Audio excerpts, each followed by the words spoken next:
We're trying to derive something called the law of cosines here, and in doing that, we're going to begin by building an equation that we're going to be able to use some trig to make a little bit simpler.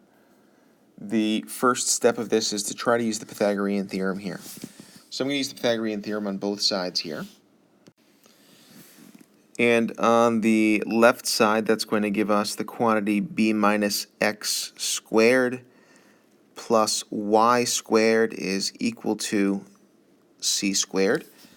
Doing some distribution, I'm going to end up with b squared minus 2bx plus x squared plus y squared is equal to c squared. And then on the other side of this triangle, I'm going to end up with x squared plus y squared is equal to a squared. I noticed that both of these equations have both an x squared and a y squared in them. Although to try to make this equation below, I still have the x squared there, so I'm not really going to worry about that. Let's just take this moment to try to get rid of this y squared then.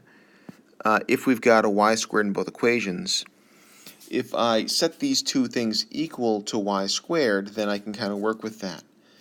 So for the green one, I might end up with y squared is equal to c squared. I'm going to minus everything to the other side, minus b squared plus 2bx minus x squared.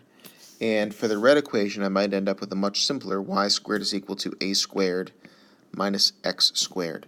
Now I've got these two equivalent expressions because they're both equal to y squared, and based on the transit property, I can say that a squared minus x squared is equal to c squared minus b squared plus 2bx minus x squared. I've got a minus x squared on both sides. That's going to end up canceling out. I'm going to hold off on that for just a minute.